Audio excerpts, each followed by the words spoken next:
Hello and welcome to the Gaggle, where we challenge and, if necessary, destroy media narratives. I'm George Samueli. It is now 9:08 p.m. Yes, in the very grim city of Budapest, where we're now heading into August, and that's it. Goodbye to summer and the beginning of the sort of the misery of fall. However, I don't want to dwell on that. There'll be plenty of time to dwell on it during the coming long, dark months. So, thank you very much, everybody who has joined me for the Thursday night live stream. I see Tom Fletcher says, "Will Trump win the Peace Prize before or after the nuclear war?" Okay, very, very well put. Before or after it blows the whole world up. Um, it's actually quite very amusing because, of course, the notion that you can just campaign for a peace prize is, of course, laughable. Because after all, you don't get it. I mean, that because many of the people who do win the Nobel Peace Prize have done nothing to deserve it. No, I'm not saying Trump has done anything to deserve it. Far from it. But the notion that you can just lobby and then I demand the Peace Prize, and well, what have you done for peace? Well, I brought to an end the war between Cambodia and Thailand. Wow. Um, I brought to an end the war between Congo and Rwanda. Really? You did all that? So I don't think it is going to happen. Now, um, so today is July the 31st, and then tomorrow, August the 1st, and a number of the Trumpian tariffs will come into play. And the most interesting of the tariffs, I mean, well, all right, there's the 50% slap on Brazil, which is driven entirely by Trump's anger over the treatment of Bolsonaro. Now, it's perfectly reasonable to be angry about the treatment of Bolsonaro. I think it is outrageous. I mean, it's obviously is political persecution. But what has that got to do with tariffs? I mean, you could even impose sanctions on Brazil if you like. I mean, that's what America does, constantly slapping sanctions against other countries. But um, tariffs uh, play a certain very specific role. They're about protecting domestic industries. They're about an industrial policy. You target uh, other countries' exports because you want to develop your own um, native industries. That's what tariffs were all about. If you start using tariffs for all sorts of whims, for all sorts of policies, then their whole purpose is vitiated, and gradually it begins to make very little sense. Um, that's Brazil. Now the other thing that's was interesting is his sudden tirade against India. Now, as you know, Trump had originally declared that he's giving Russia 50 days to come to some kind of a deal. Didn't specify, just a deal with Ukraine. And then if the 50 days, if after 50 days there's no deal, then he will hit Russia's key trading partner, Russia's energy importers, with a 100% tariff. Now, right away, that was very problematic, and we discussed this because he presented Ukraine essentially with a blank check to say, hey, all you have to do is be as obdurate as you like for the next 50 days. And because when the 50 days are up, I'm going to punish Russia.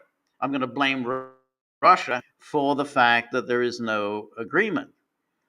So that was already a ridiculous one-sided entry on the part of Trump, and therefore essentially told Ukraine, just twiddle your thumbs for the next 50 days, and I'm going to bring in these tariffs against Russia's key trading partners. And then a few days ago, Trump reversed himself and said, well, I'm not going to wait for 50 days.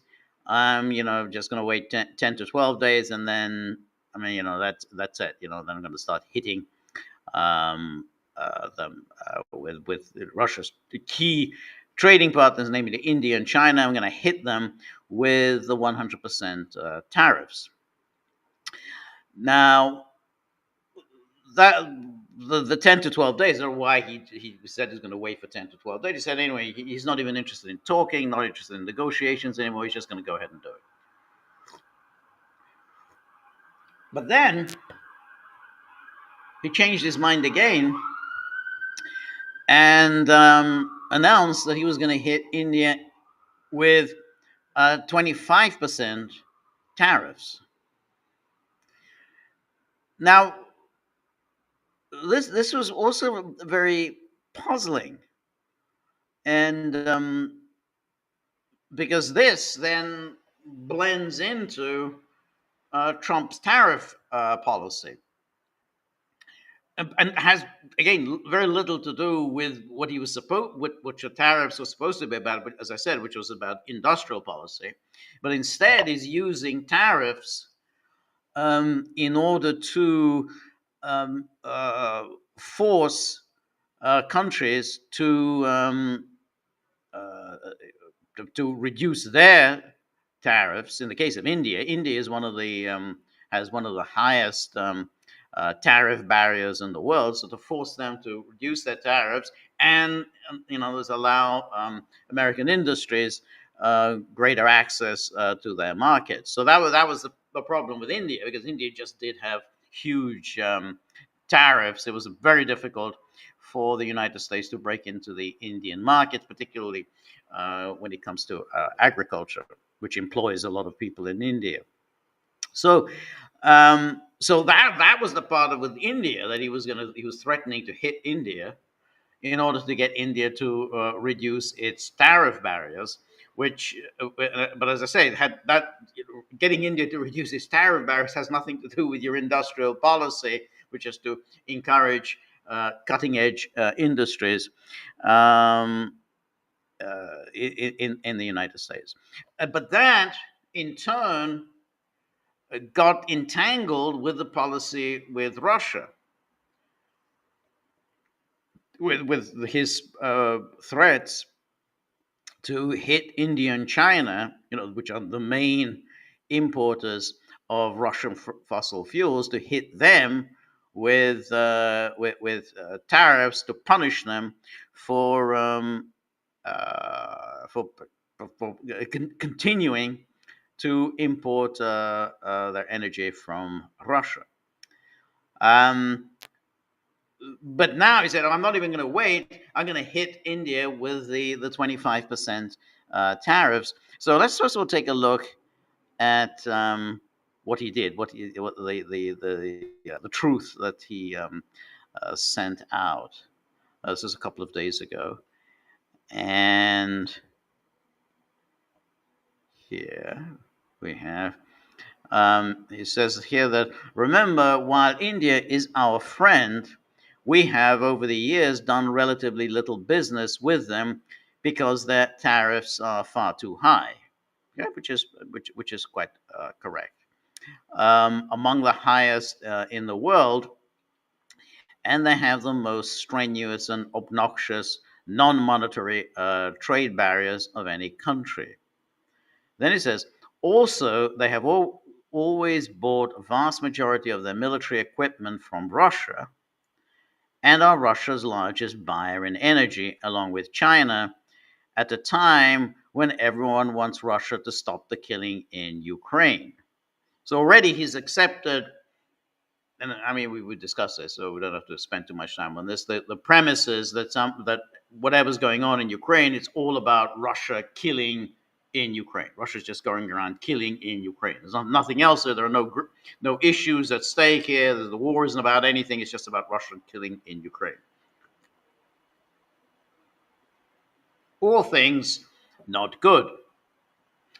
India will therefore be paying a tariff of 25% plus a penalty for the above starting on August 1st.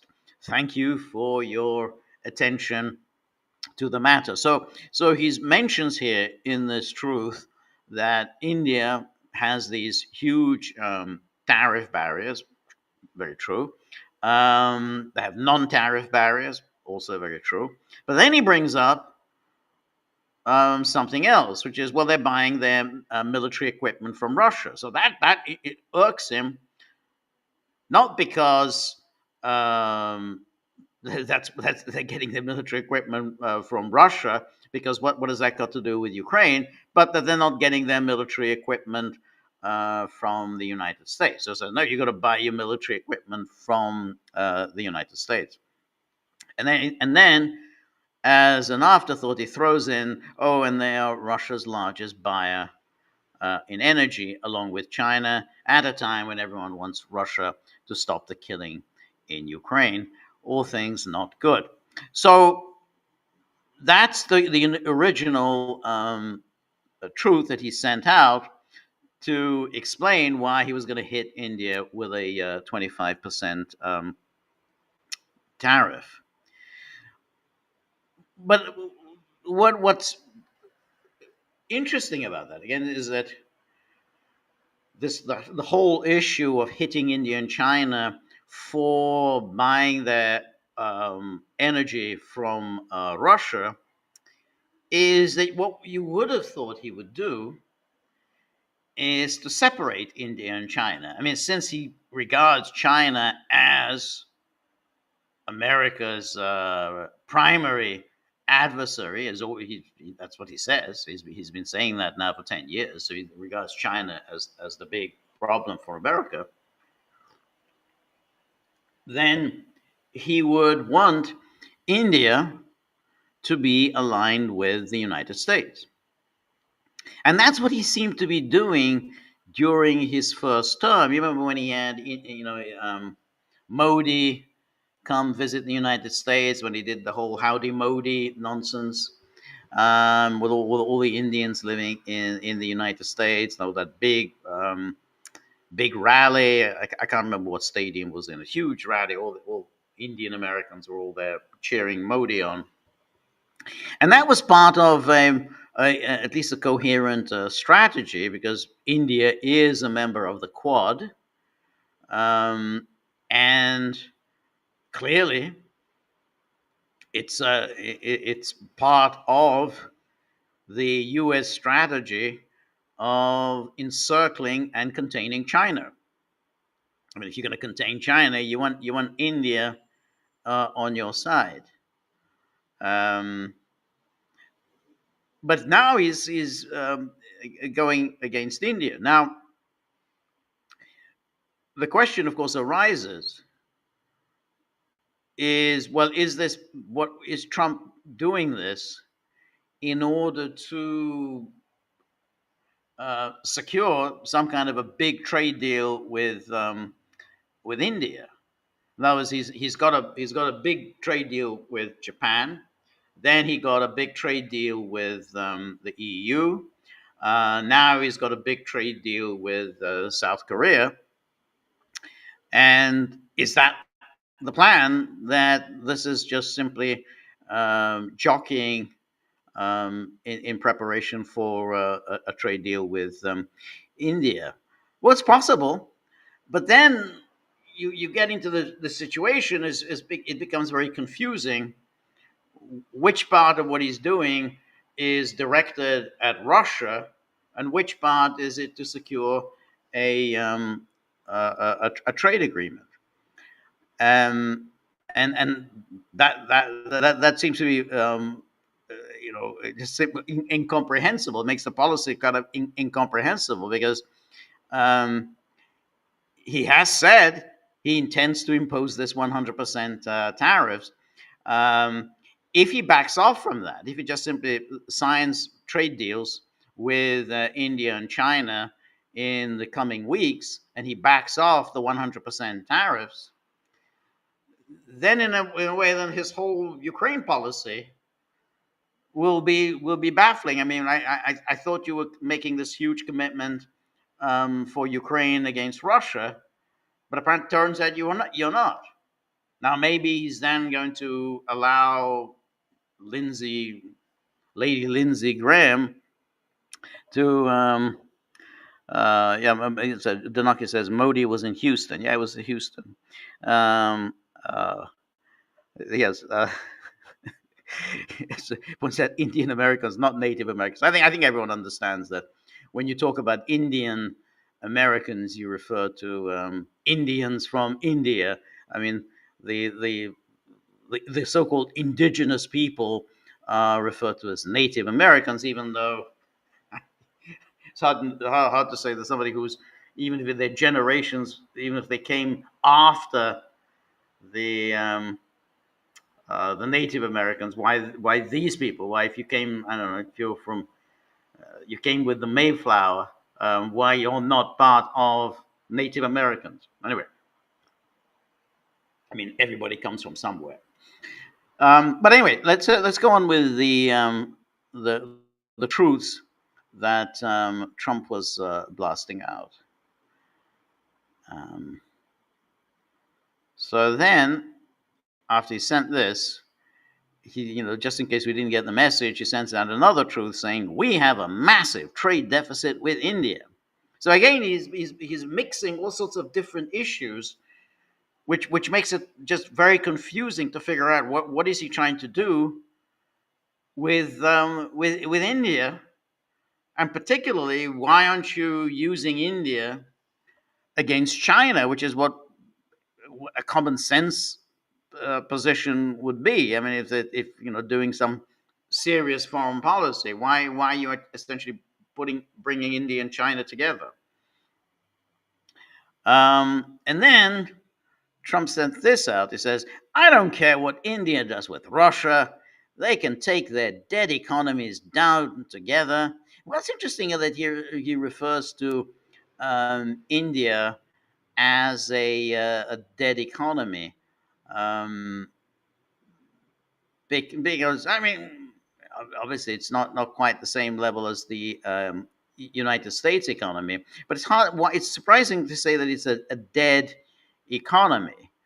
Now, it is true, and I've said this apropos of China as well, that yes, India has, whatever, the number 3 economy in the world, but as I said, if you multiply anything by 1.5 billion, you get a big number. So that's why India is the number 3 economy in the world. It doesn't mean that it's a cutting edge economy or anything else. But in India has pursued a similar model to China, namely getting Western companies to build their plants in India, and therefore these big trade surpluses that India builds, like much as China built, is the product of Western companies investing in India, and the exports that come from those Western companies, like Apple, which builds its plants in India, then count as part of India's economy. It counts as part of India's huge export surplus. But essentially, it's still Western companies, major Western companies like Apple, building their plants in India and then exporting their phones to the rest of the world, including the United States. Anyway, so they can take their dead economies down together. So that's Russia has a dead economy. Always an odd way of looking at it,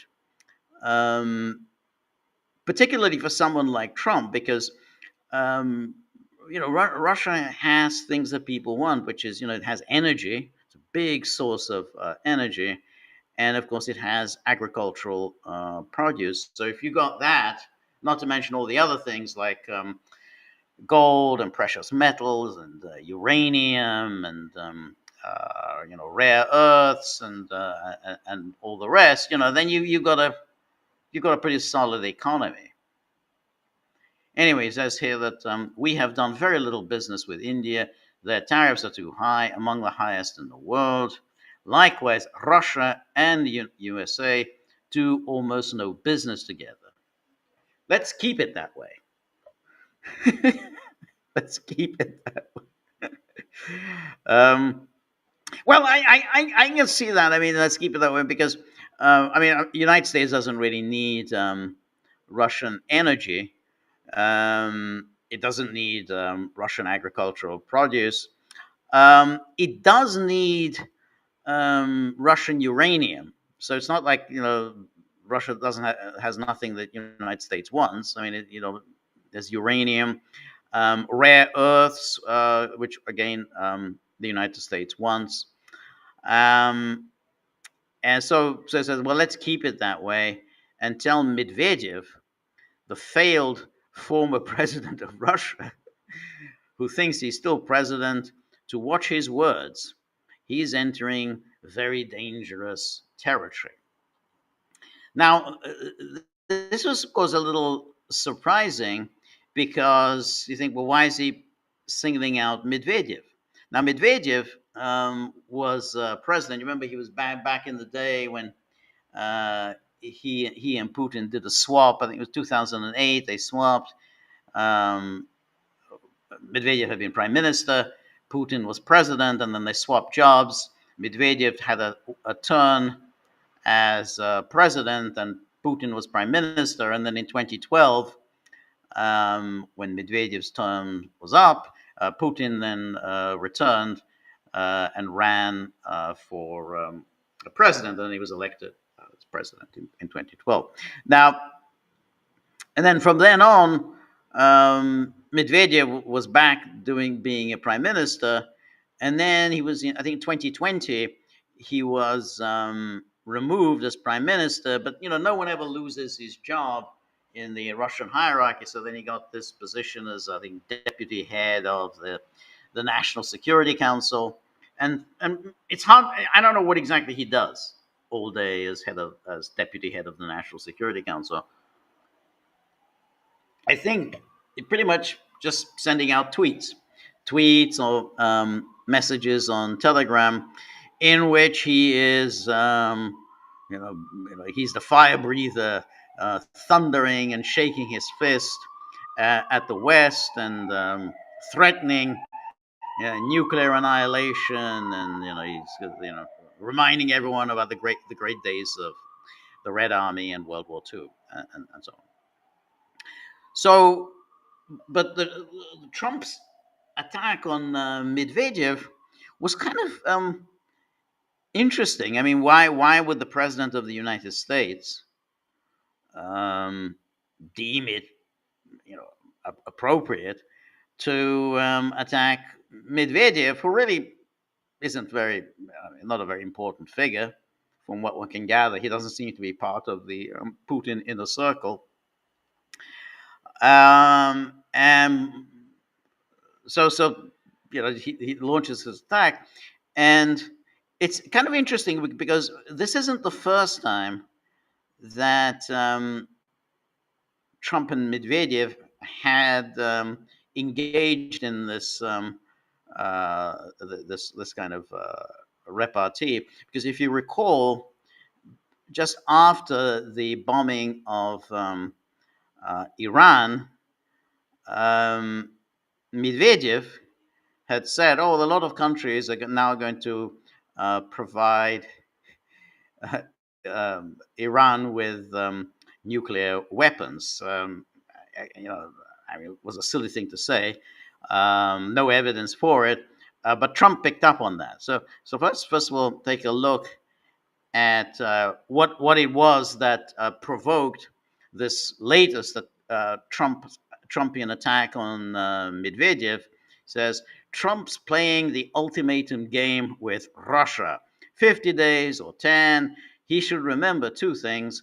Russia isn't Israel or even Iran. Each new ultimatum is a threat and a step towards war, not between Russia and Ukraine, but with his own country. Don't go down the Sleepy Joe road. So that's a nice insult, for Trump. Don't go down the Sleepy Joe road. Um, Now, I didn't really take any of this terribly seriously, and I barely noticed this tweet by Medvedev because he regularly sends stuff like this out, and it says each new ultimatum is a threat of a step towards war. Russia has been saying this pretty much since February, every day since February 2022, and then not between Russia and Ukraine, but with his own country. So I mean, there's a limit to how many times you can go on saying, "Well, we're stepping closer and closer to war." I mean, if it doesn't happen, then people stop listening to you.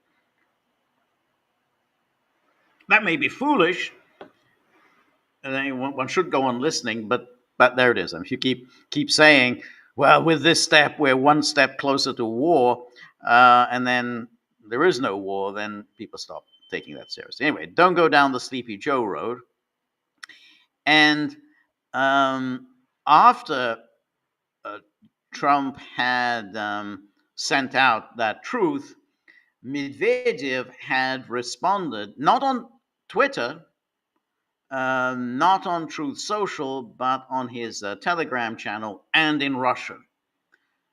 So this is a translation of what he said on his Telegram channel. He says, about Trump's threats against me in his personal network, Truth, which he banned from operating in our country.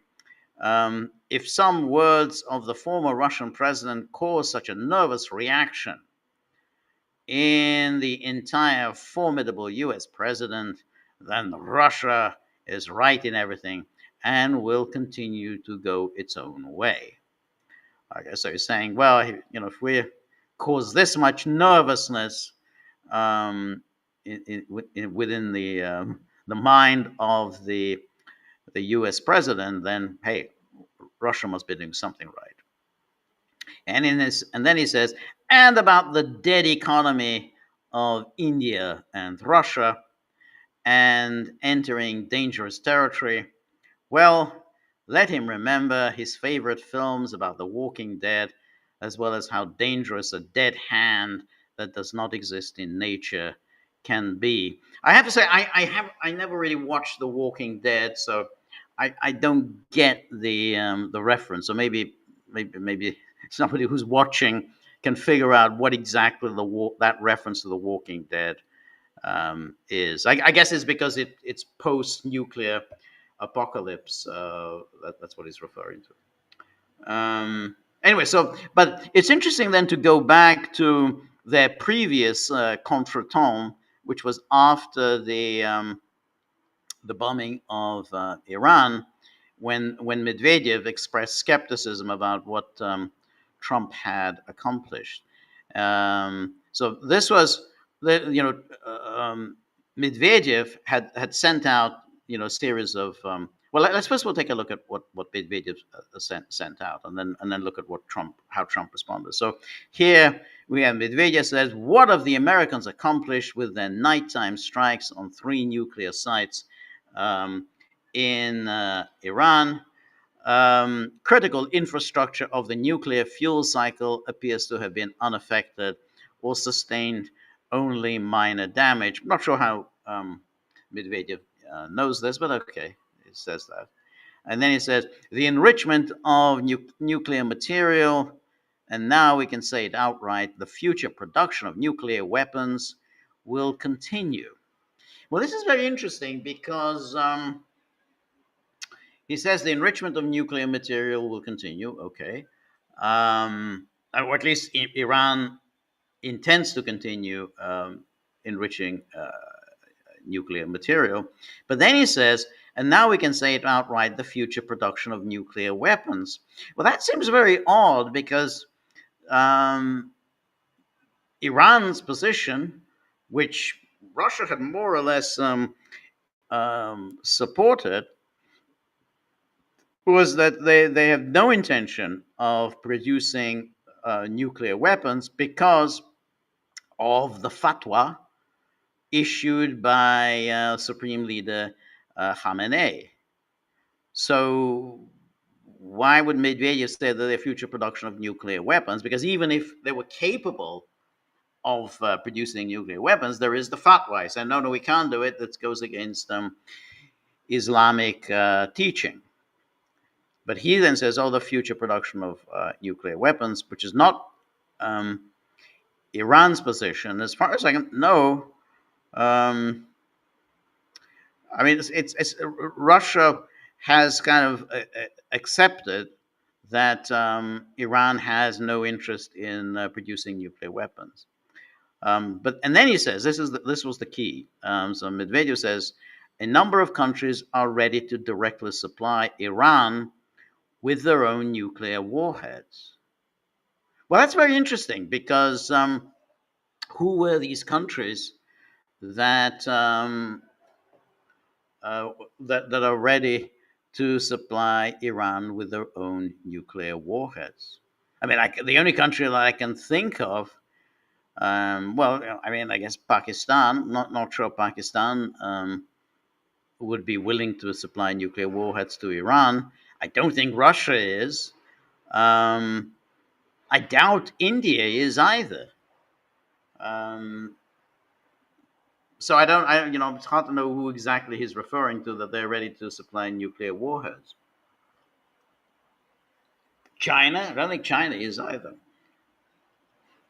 Anyway, then he says, Israel is under attack, explosions are rocking the country, and people are panicking.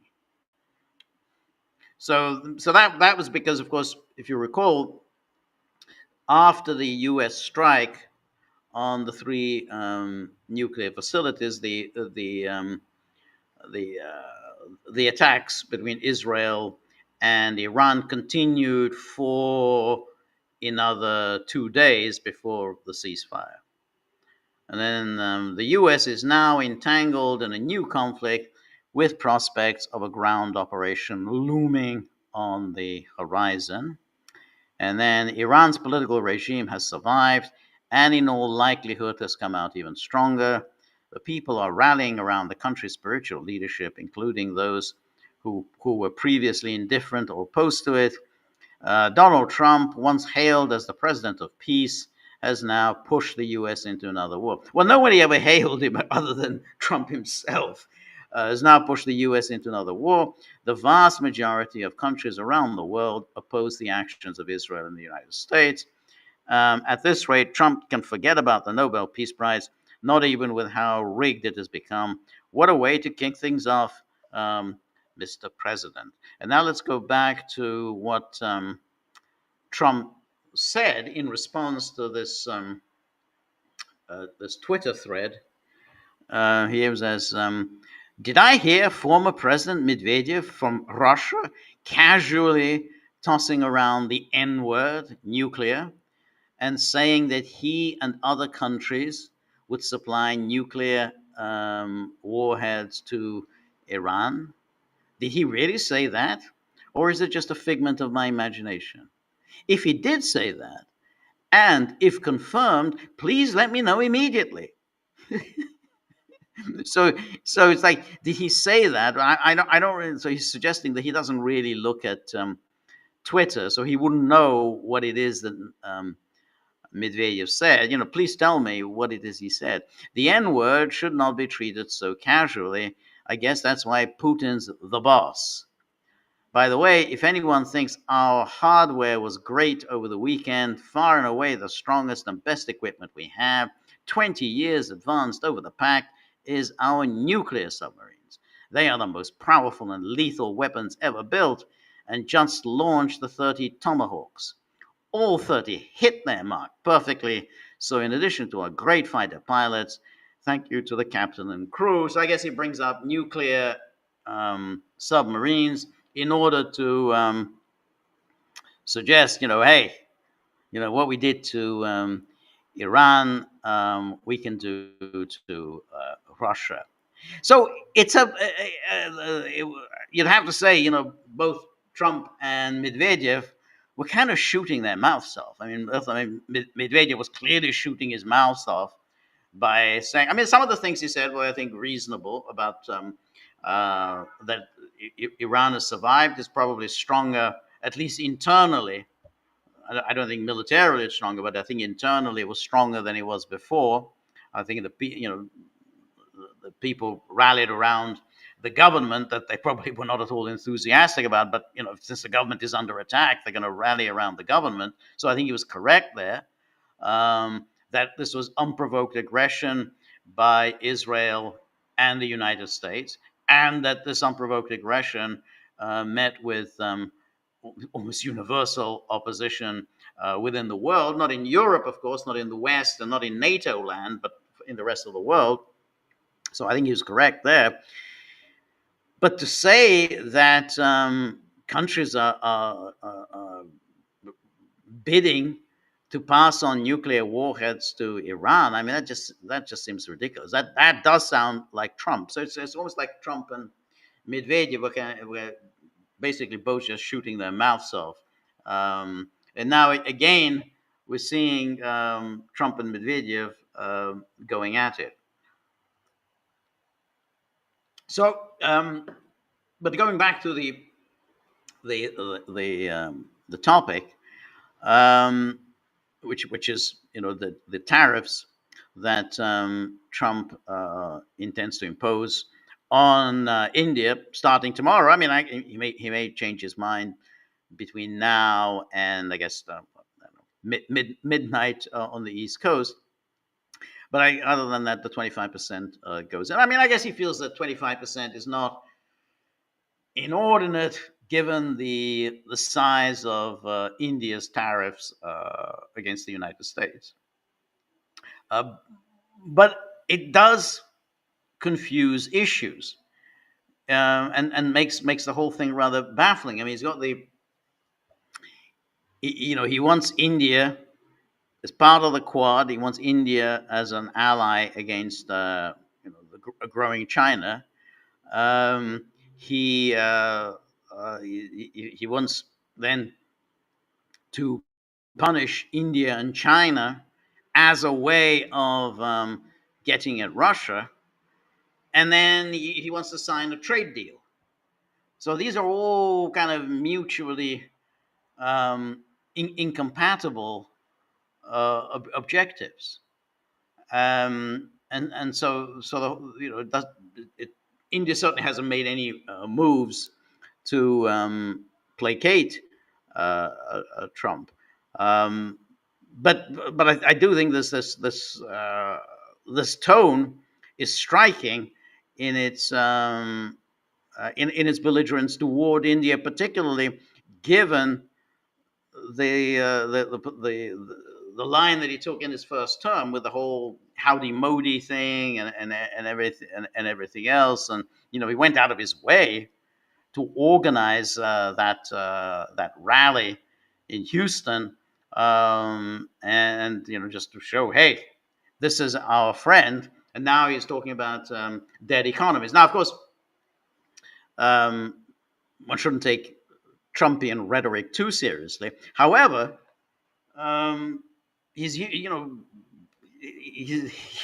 kind of got himself entangled with two very different things. His trade and tariff policy, and I think he's being incoherent there. As I said earlier, tariffs aren't supposed to be just a way of either punishing other countries or a way of kind of mutually reducing each other's tariffs. Tariffs are supposed to be about protecting your domestic industry. But he's got all of that tangled up with his Russia policy, where he's supposedly trying to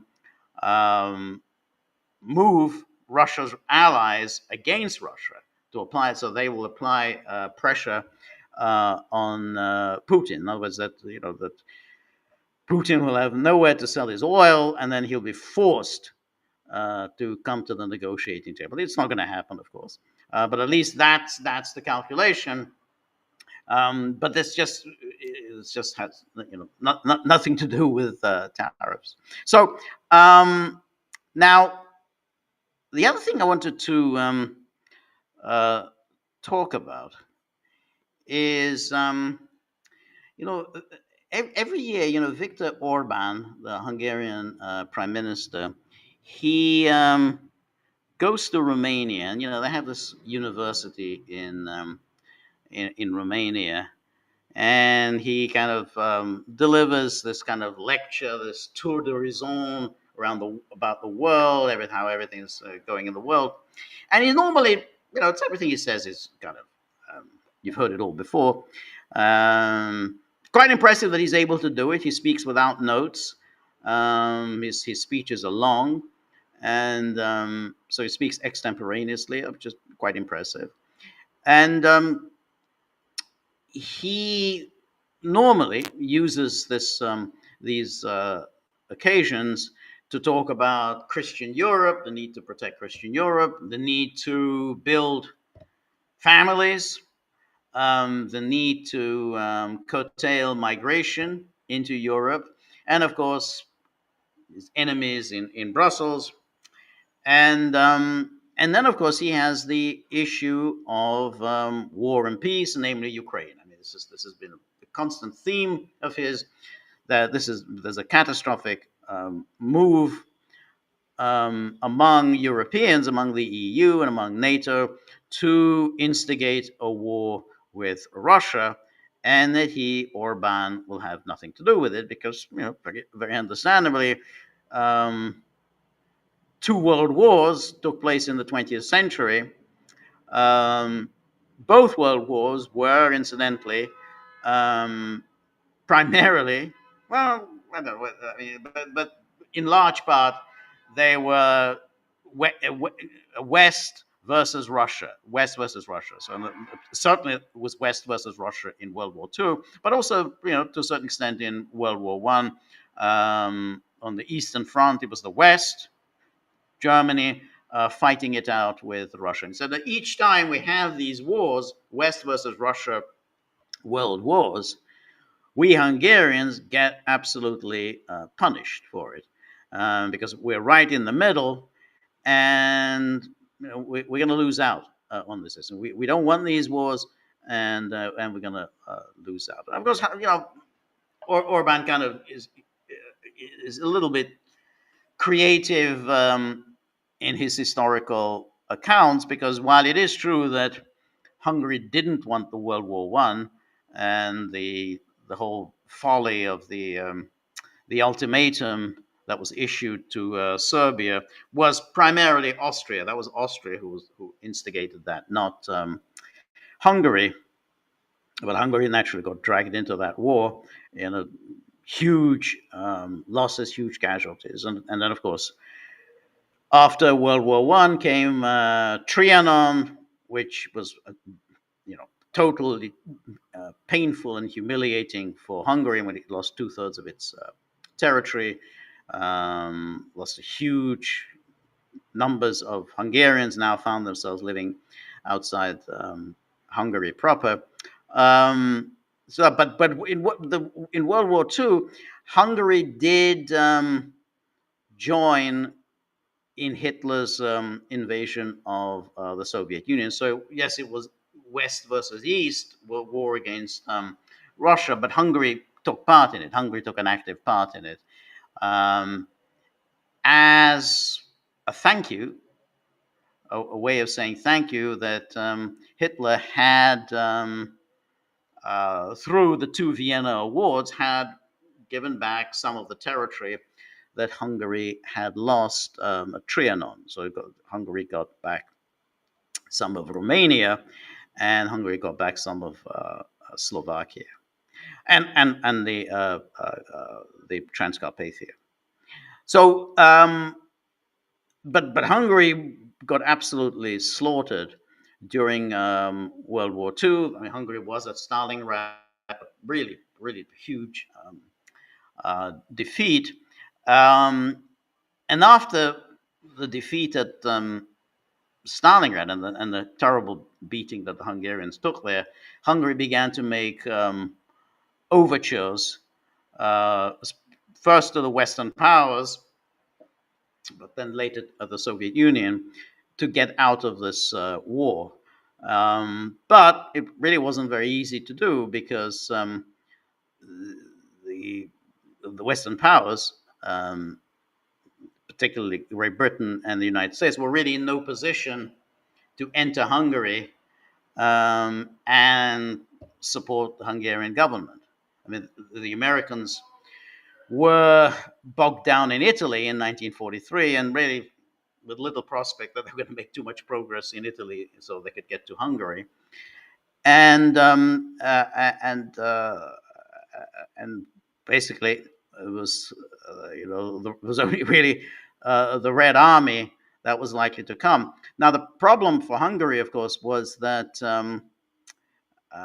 Hitler got wind of Hungary's attempts to get out of the war, and that, of course, infuriated him because Hungary is a vital piece of real estate, and losing Hungary would have meant essentially a fatal weakening of Germany's strategic position in Europe. So once he was knew for certain that this was what Horthy was planning on, he, of course, Germany invaded Hungary, but Hitler kept Horthy in power. So it was, I mean, Horthy stayed on. So this was March 1944 when Germany invaded Hungary. And so from March 1944 to October 1944, basically Horthy stayed in power. And of course, during that time, the the deportations of the Jews really really took off. I mean, that was that was when Eichmann arrived in Budapest, set up his headquarters in Budapest, and that's when they started the massive deportation of the Jews to their deaths. But in October 1944, then Horthy declared that Hungary was leaving the war. Um, that that put an end to Horthy's. That's something Hitler wasn't going to tolerate. So they kidnapped Horthy and took him to Germany. But Horthy, interestingly enough, survived. Nothing happened to him. There were some moves after the war to put him on trial, but nothing really materialized.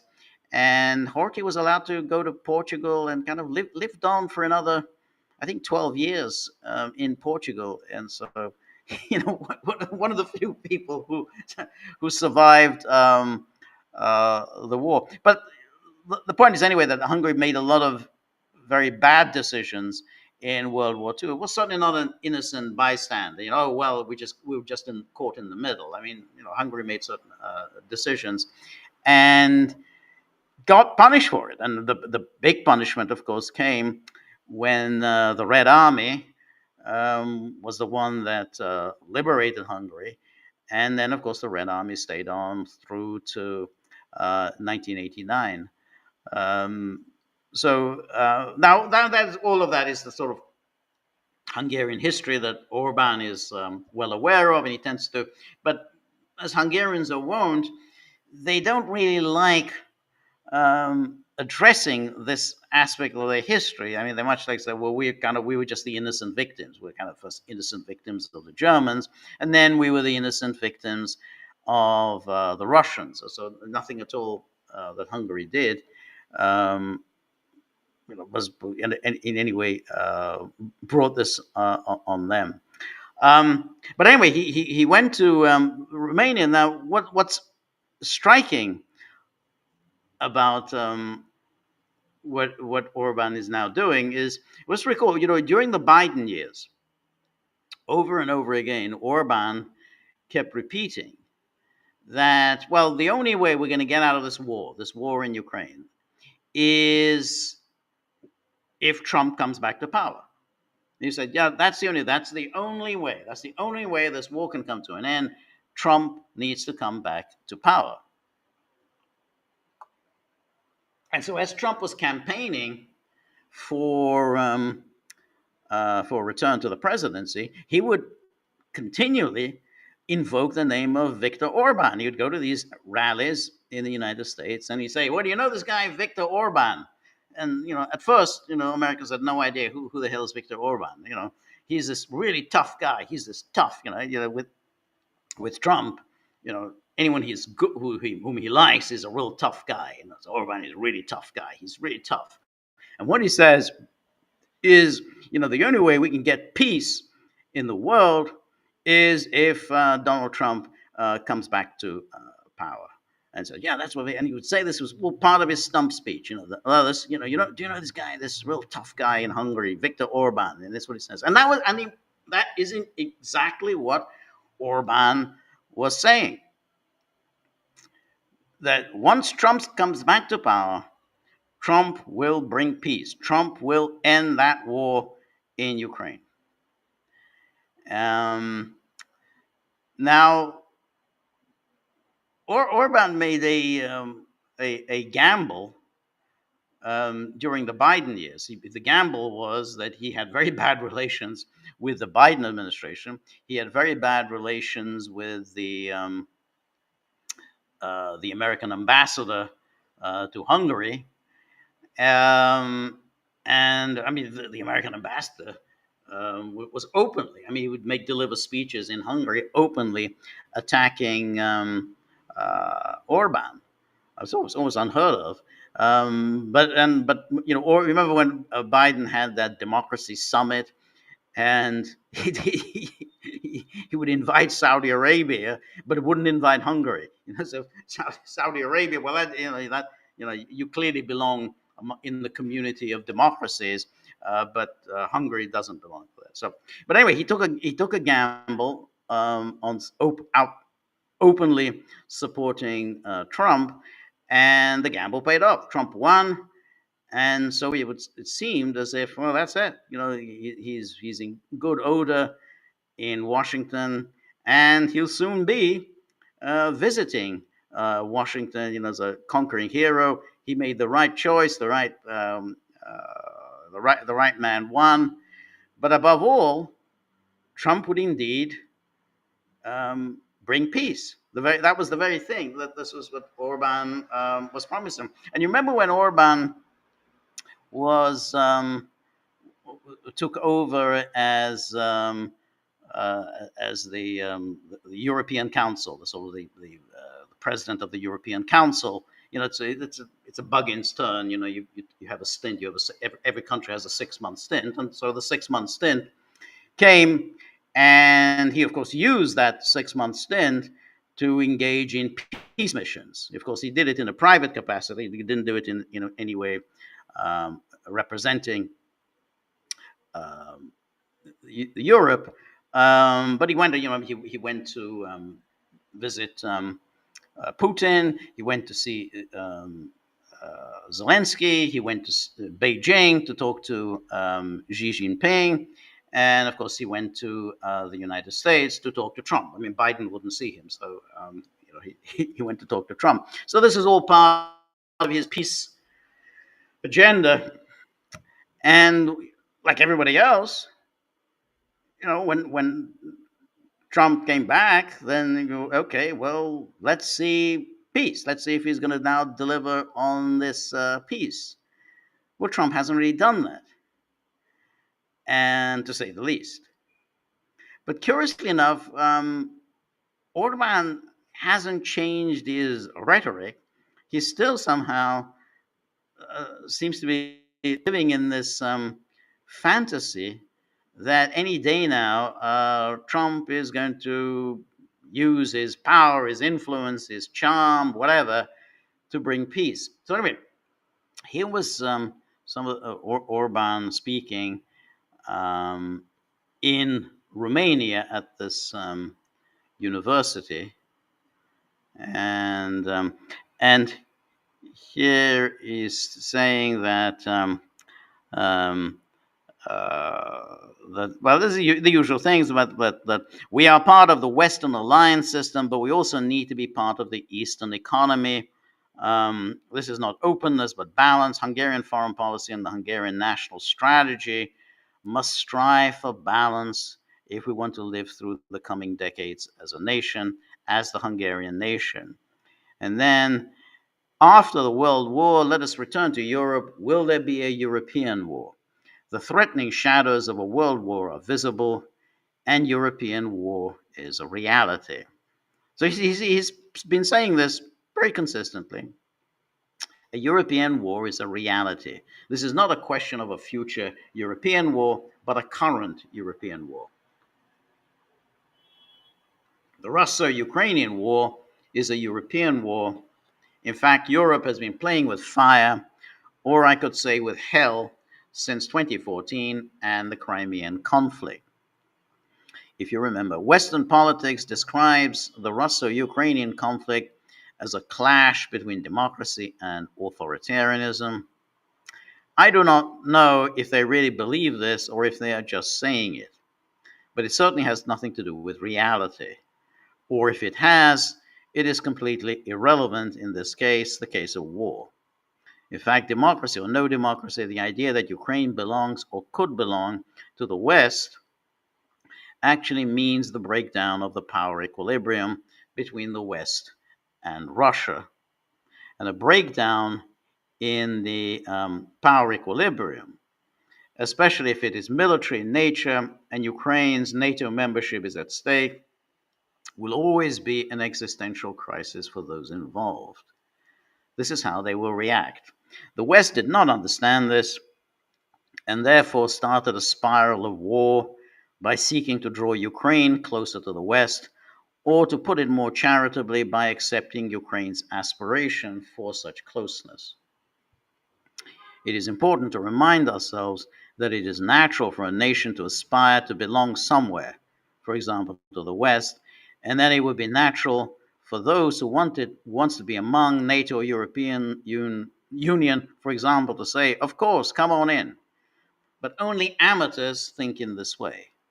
This is because every such move will upset the power equilibrium and inevitably trigger an immediate reaction from the opposing side, for whom it is a matter of existential importance, a matter of security. The lesson for the West is that even good intentions can trigger war if they are misplaced or misguided. And then he talks about Helmut Kohl, and then says, and this says, by contrast, our approach to drawing Ukraine towards the West came at the wrong time, in the wrong place, and in the wrong way, resulting in war. And then it says, in other words, ladies and gentlemen, I must say that the war in Europe was not a decision. If there is a world war, it will not be an identifiable decision either, but an outcome. The global system is fragile, and then so in our profession, there's a humorous cliche. Anyway, then he goes on. The European Union has decided to go to war, and it is decided that even if the United States withdraws, the European Union will continue to support Ukraine. This is disappointing to me, as this means that the European Union, which was founded as a peace project, has become a war project. Hungary has decided not to go to war. The European has decided that Hungary must also go to war. The European Union has decided that in order for Hungary to go to war, there must be a pro-Ukrainian and pro-Brussels government in Hungary. This is the basic pattern of Hungarian domestic politics today. We have decided that because we want Hungary to have a pro-peace and national government, we will not allow either the DISA party or DK, the Democratic Coalition, to form a government. Now, everything he says here is very sensible. I mean, his fundamental insight that by trying to draw Ukraine into NATO and to a certain extent the European Union, you have upset the entire balance of power, the balance of forces in Europe. And he's right to say this was a reckless decision. Russia was never going to sit on its hands and allow Ukraine, which it regards as part part of its country, part of its territory. It's one people, and so to allow Ukraine to be moved into the Western column and moved into essentially a battering ram against Russia. So he's correct in that analysis. He says this was a disastrous decision, and you don't even say maybe the thing about Helmut Kohl. Kohl thought, look, the Russians will put up with a united Germany. They're not going to be happy with it, but fundamentally they'll say, well, the German, national self-determination, they can put up, they'll live with a Germany. But Ukraine was very different because Ukraine is a part of Russia, and that's why he's right in that diagnosis. But you notice what he hasn't done there. He hasn't um, uh, addressed the issue of the United States, because it's the United States that has now embraced under Trump has embraced that European project, and it's hard to see any way out. He's somehow suggesting, oh, Trump wants out, but whereas that might have been a credible argument early on during the Trump term, is now Trump has embraced NATO. He's proud of having embraced NATO. He's proud of essentially sounding like the most hawkish, most Russophobic voices within NATO. There he is, beaming with Mark Rutte, and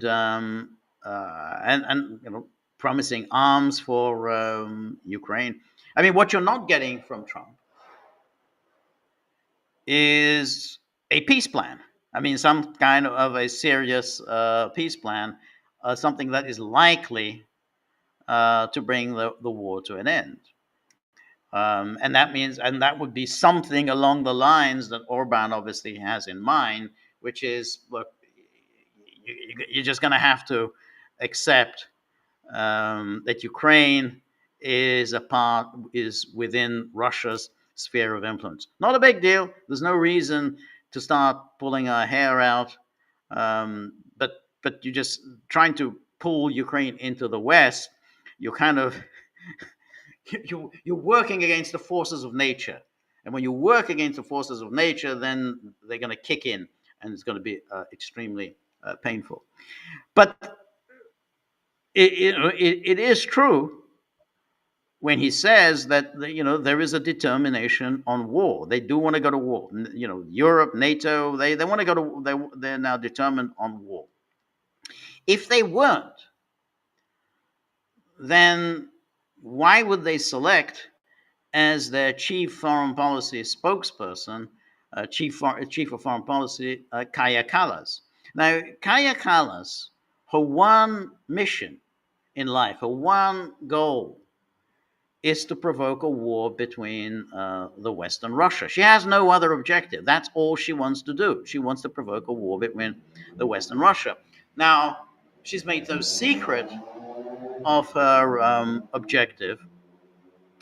That means the people who appointed her, the people who kind of pushed for her candidacy, knew that is her objective, and that means that the people who push for her candidacy must share that objective, because if they didn't, if they thought, well, I think this person is kind of pushing us into war, then they wouldn't have appointed her. They would have chosen somebody else, somebody who was of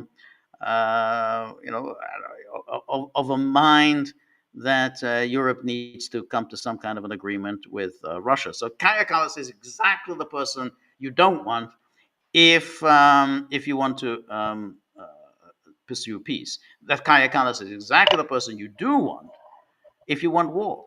And so there's no question. But Trump is now a part of that. I don't see Orban getting any invitations to the White House. Bibi has been there 3 times. Orban, his great ally. I mean, all this time, all those years, Orban was his great ally. He championed his cause at the time when he was really um, at rock bottom after January the 6th in 2021. Um, but no invitations for him, and it's hard to see where is this peace that Orban was touting.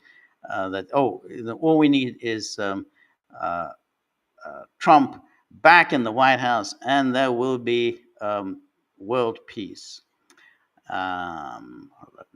Okay, so let's now take a look at the our locals page and see what the gagglers are saying. The people who look after the dogs, the people who kind of worry about the mental and physical well-being of the dogs. I really appreciate them. And so here we go back to. Um, so yeah, this is Danaki. Um, always, always good to see you, Danaki. And Danaki, who posts so much really interesting stuff on our board, says, "All's well that ends well. Ukraine anti-corruption is independent again. Let the billions flow." Yes, that's exactly right. And I saw in the Guardian. I wanted to show this. I said maybe can I still do that? Let's see. Maybe I can if I have a certain ingenuity. Let's because I do want to show that that yes. Here. Let's see if I can. Um, this picture of the anti-corruption protesters in Ukraine celebrating. So let's see if I can show this. The picture is just a classic. Yeah, can I see this? Hmm. Um, hmm. No, I don't think I can. All right, I was gonna. I thought I would be able to show this, but it doesn't look like. Um, okay, well, yeah, because I mean the point was simply that they this was. All right, let's see if I can do it now. Just the sight of those people. Nah. All right. So yeah, they were looked, and normally they're always very young, nearly always female, and they were all there out celebrating. But in this case, not only were they young, not only were they female, but they looked as if they're about 15 or 16 years old. I mean, it's just like that. I mean this was really, this was the people that were, the West was, oh, this is, these are the wonderful Ukrainians. They're children. And you're sort of rejoicing. I mean, what do these people know about what this is this anti-corruption. Oh yeah, that this is what they care about. They don't care about the war. They don't care about the slaughter. How many Ukrainian men are getting slaughtered every day? They don't care about the ban on political parties. They don't care about the ban on media. They don't care about young men being press ganged on the streets, abducted, thrown into the meat grinder. No, they don't care about that, but they care about Nabu. So there they are, these 15, 16-year-old girls. This is what they get so much about. Um, and so, but yeah, now the Western media, the Guardian, the Financial Times, can purr with happily, we backed the right horse after all. This is what we want. This is democracy in action. So yeah, now we can keep all these Sorosites going for a little longer, because that's really what all it was about. That they were just these Sorosites who supposedly are there to keep tabs on Zelensky, keep him under control, but they need to be paid. And that's what it was. They were frightened of the loss of their livelihood. I mean, that's always, whenever you get this renter mob out on the streets, because a country like, well, such as Georgia, adopts FARA legislation, the Foreign Agents Registration Act legislation, and right away these huge crowds, and you think, obviously they're fake, but these crowds, these are all Soros beneficiaries. And what are they really worried about is that their income will dry up. I mean, they've been living for years now a totally parasitical existence. They've been living on all these foundations and think tanks and newspapers and pressure groups and public interest law firms and everything. They've all been living off Soros. Then suddenly there's a threat that they might lose those checks. And then, they come out in the street, we're going to lose our checks. NABU did absolutely nothing about corruption. I mean, it was a joke. They did nothing about corruption. What NABU did very well, as with all these civil society organizations did very well, was put in grant applications to get money from the Soros foundations, the Soros Open Society, and all the rest of these organizations. That they did very well. Getting money into the hands of people who basically were doing nothing all day, other than filling out grant applications.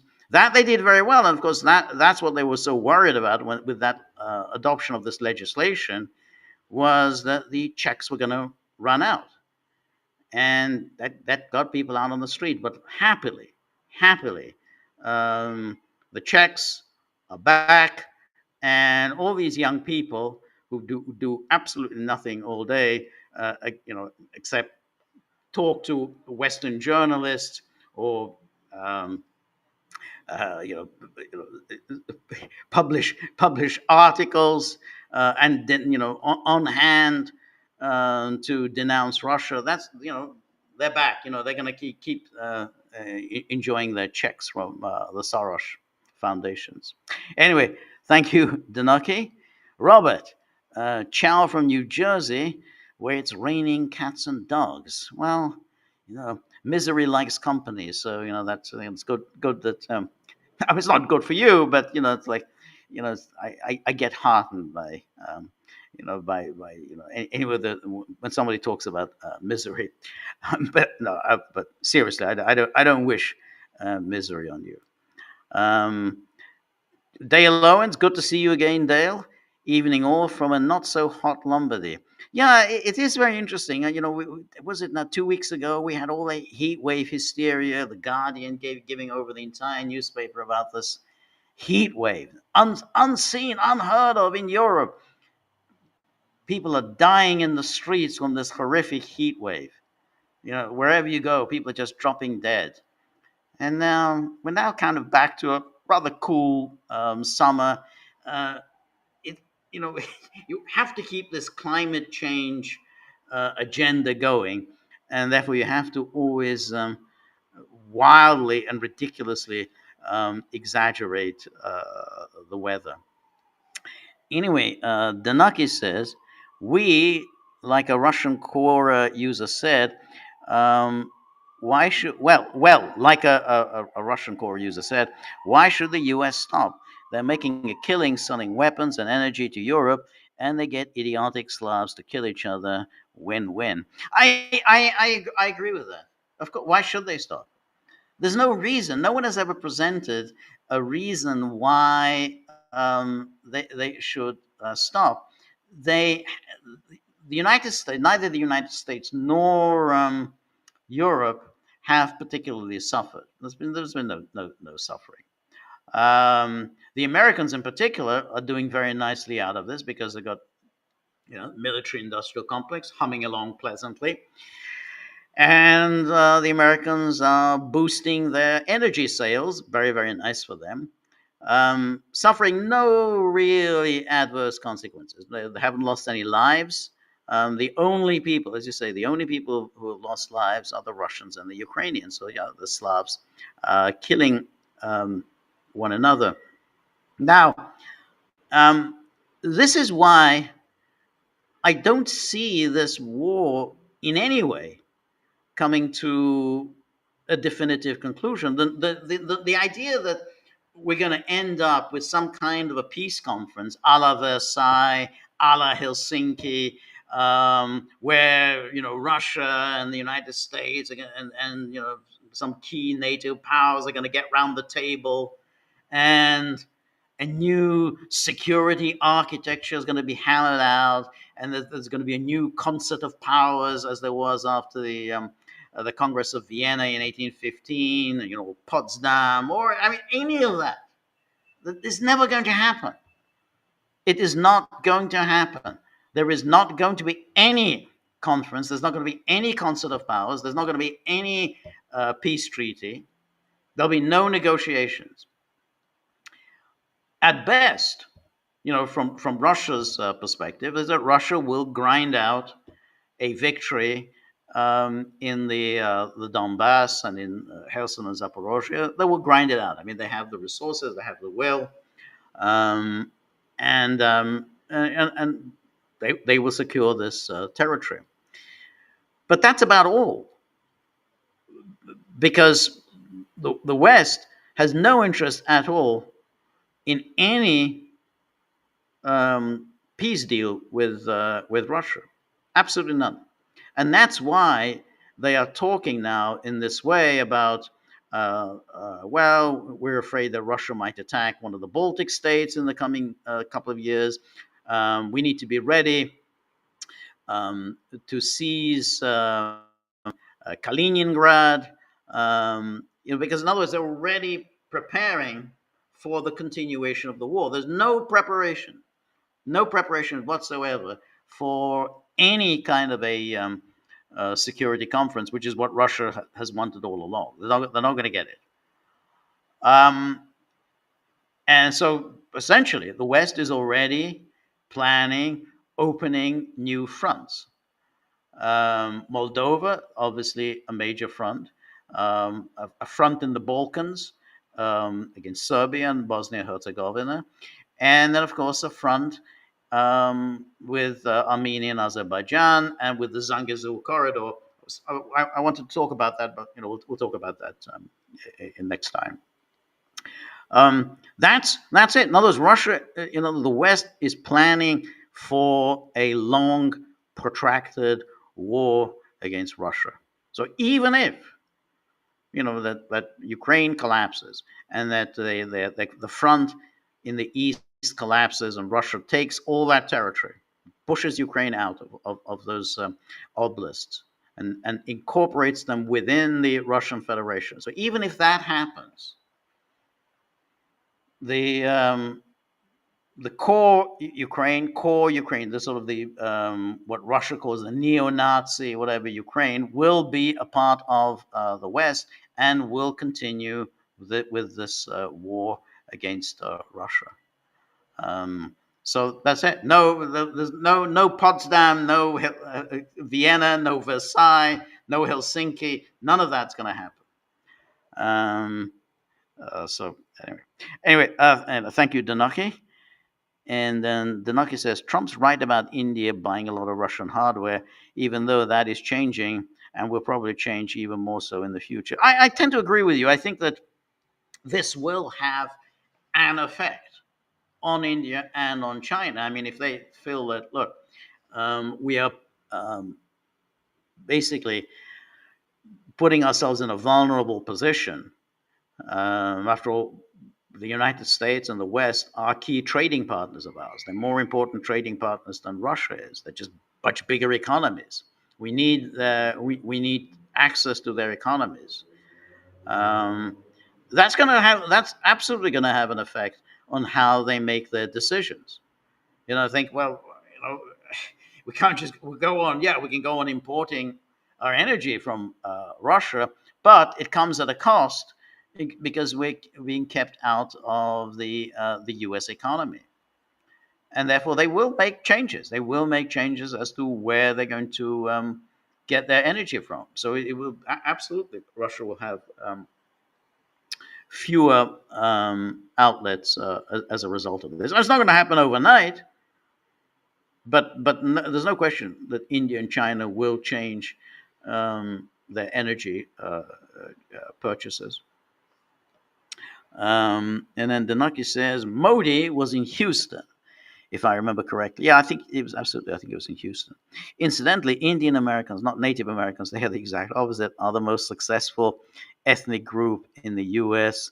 apart from the Chosenites, I suppose. Yeah, India. They well, it's true. But if you recall, it was the Indian Americans that caused that whole uproar that began the downfall of Elon Musk,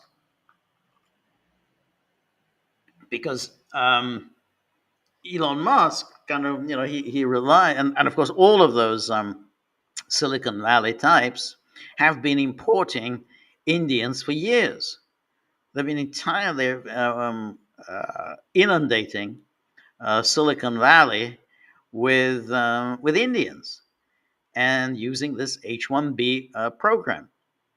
And it was this that was the first rift that appeared in MAGA when Musk said, "Hey, don't get rid of the H-1B. I need it. We got to bring in all these Indians." And of course, MAGA said, "No, you got to hire Americans." And then Trump seemed to side with Musk, and in fact, Trump has generally, he's generally not pursued the MAGA line on immigrants. So the whole thing about Indians is absolutely, this is pure Silicon Valley, that we got to bring in all these Indians. We've got to have all this. They're prepared to do things that Americans are simply unable to do. Of course, it's complete nonsense, but that's where all of that Silicon Valley AI types who have surrounded Trump things. So yeah, so yes, they are a successful group, but they're being helped along the way by the Musks and all the others who have been importing them for years. Incidentally, there's a certain parallelism, parallelism about, if you recall, the British Empire also made use of Indians. So it was a way of running the empire. Particularly in Africa, and indeed even in southern Africa, they brought in people from India, and they were effective. They were hardworking. They were reliable, and they kept the local people in line. They were much resented, much hated, as would be understandable, but they kept the locals in line. They took all the best jobs, all the prestigious jobs. They were always in with the British authorities, but so the Indians, not unlike what the Indians are now in the United States. Now, what happened after the British left and after they gave up their empires, of course, there was a lot of resentment and hatred that was directed against the Indians. I mean, and once the British were no longer there to provide protection for them, then they turned their fury against their oppressors, the Indians, and in many cases they just simply drove them out. As of course, if you recall, Idi Amin, but also in other African countries, they said we don't want them here. But it's kind of interesting, they're part of, they're an ethnic group that is a very useful part of the empire. Anyway, Danaki then says, 2 headlines from the Jamestown Foundation Digest tonight. Duma Defense Committee head calls for processing Russian men for draft year round. Okay. And then serious crime hits 15-year high in Russia after return of ex-convicts from Ukraine. Afghan syndrome on steroids. Yeah, no, I think so. But I think, well, I'm sure that the ex-convicts are playing a role in the crime. But there's also migrants. There's a lot of flow of immigrants now entering Russia because of the labor shortage. I mean, there really is a labor shortage. I mean, so many people are now being sent to the front, and all the arms factories need labor, so that the migrants are coming in. The Tajiks and Kyrgyz and everyone else. That is indeed fueling, and Azeris and everyone else. It's fueling crime. I mean, always when you just suddenly start importing millions of people just like that without any proper vetting, there will be a surge in crime, as there was in the United States, but as there is in Russia. And so you have in Russia, as you again in the United States, these ethnic groups, ethnically based crimes. You have the Azeri gangs, the Tajik gangs. I think the Tajiks are quite nasty, and so on. So yeah, it's another one of the effects of this war. And then Taki then points out nothing about stopping H-1B visas from India, though. Nope, that's it. No, the Trump embraced that H-1B. That was the first moment. That was in December of last year when the MAGA sort of said, "Whoa, that what is this? This immigration, your signature issue, and you're allowing Silicon Valley to be shaping your immigration policy." The Silicon Valley, those are good jobs, good, well-paying jobs, and you're offering these good, well-paying jobs to Indians. And then, if you recall, Musk sort of backed down. Just said, yeah, well, I mean, the H-1B, I'm for it, but it needs to be reformed. Yeah, I think we need, if it'll be good if we can reform it. So, but obviously he didn't want reforms. He wanted more, bringing in more of these Indians. Anyway, and then Tanaka says, like that's the same Russian Quora user said, nobody in Russia takes Medvedev seriously anyway, just a pathetic clown. Yeah, when he says we're gonna march into Berlin. I mean, anyway, then like I said, if I had a Twitter in my kindergarten years, this retarded exchange between these two infantile clowns is what my spats with other kids would probably look like. Well, it's not exactly not exactly enlightening. Anyway, Robert. Thank you very much, Robert. Really appreciate it. It's very generous of you. And then Robert says, India's bloated permit bureaucracy has driven half the economy underground, functional but stunted. The black market thrives not from crime, but from survival in a system where compliance is irrational. That's what Trump could have meant by a dead economy, not inactive, but choked of real scalable growth. I think that's probably right, but it is kind of interesting that for years we'd heard the opposite. India was held up to be this new kind of dynamic market-based economy. I mean, India was it was contrasted with China. This is where entrepreneurs thrived, unlike in China. But you're absolutely right. It was a it was always a fiction. I think it was always made up. this dynamic Indian economy. Um, and I think that was also. I mean, but there's always this fiction that the media present about some economy. They kind of, at various times they pick on some country and they say, oh, apparently, boy, this country is amazing. It's just taken off like anything. And then, of course, we find out a few years later that none of that has happened. It was Ireland. If you remember the craze about Ireland back, I guess it was.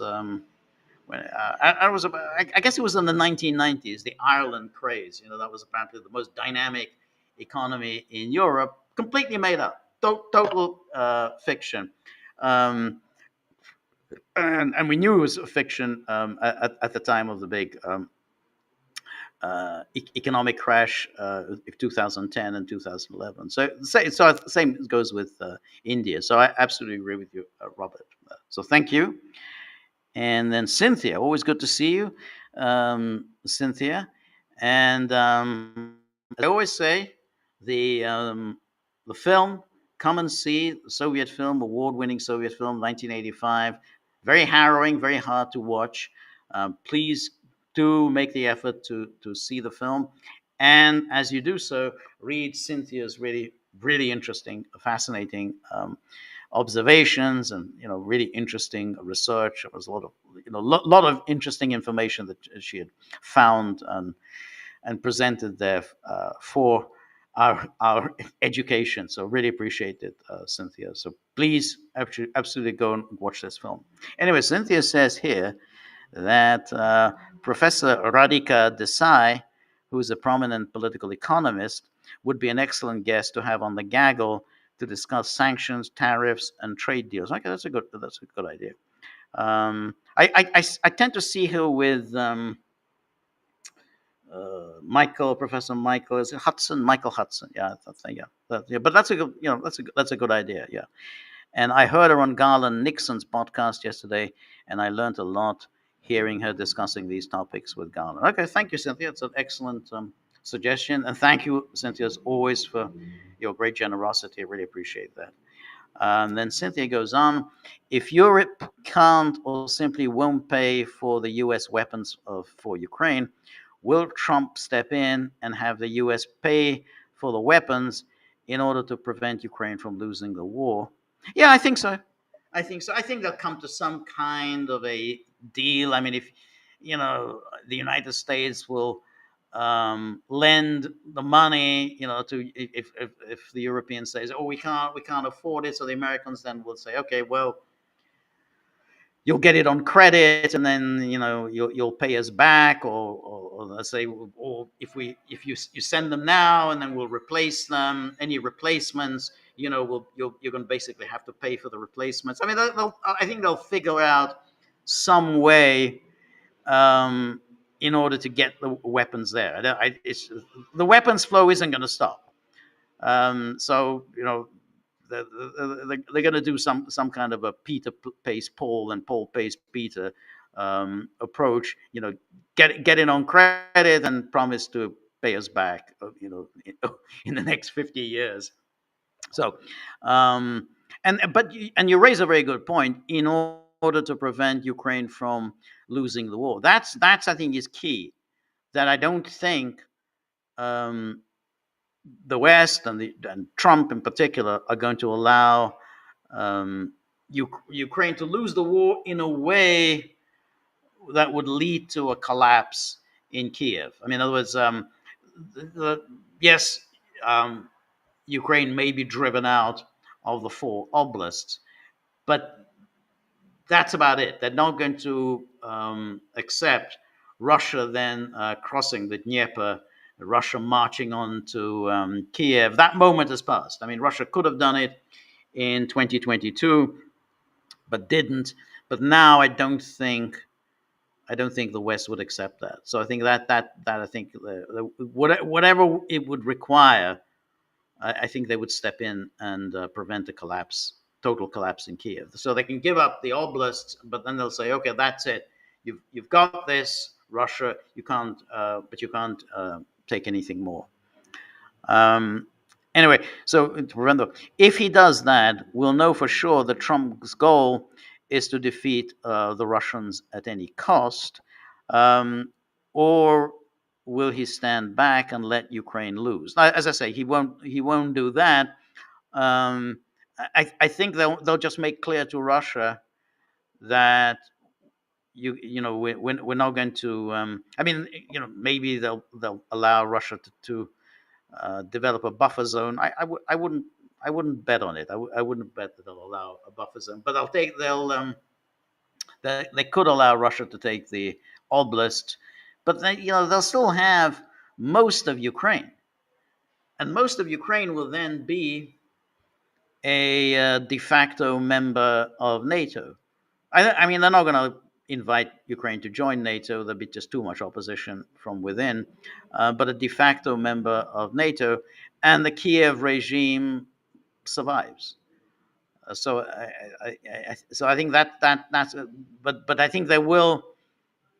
Whatever it takes, I think they will try to prevent a complete collapse in Kiev. Because if there were a complete collapse in Kiev, that would be seen as a major Western defeat and a major Russian victory. And I don't think they would want that.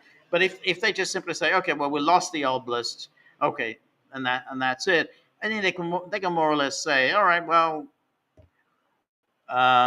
we tried, but it's all the fault of Angela Merkel. If only Angela Merkel had invited Ukraine to become a full member back in 2008, Russia would not have invaded. Russia would have invaded because of Angela Merkel's cowardice. And so they'll justify it in that way. But a complete collapse in Kiev, I think, would be a different order, and I don't think Trump would put up with it. If he does that, we'll then know for sure. Yeah, Paul is put all the blame on Europe for causing Russia to win the war.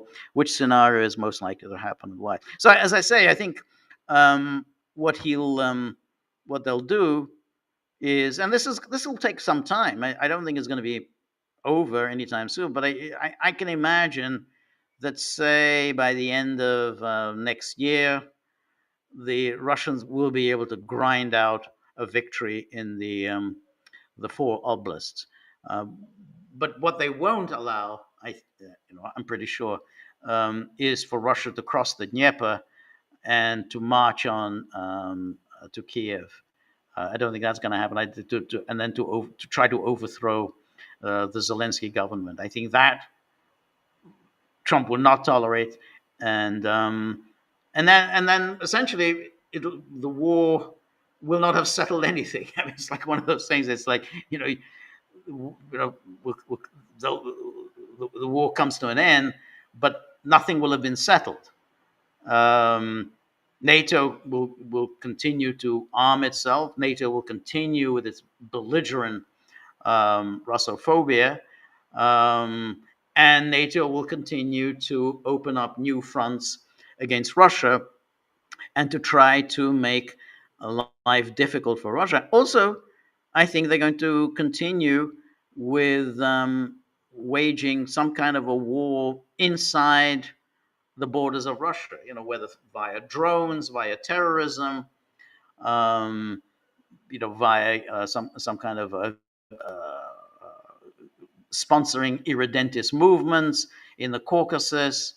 They're going to find all sorts of ways to make life difficult for Russia. The West is very good at that, so I think they're going to find, also to keep this war going. In other words, the war just will not come to an end.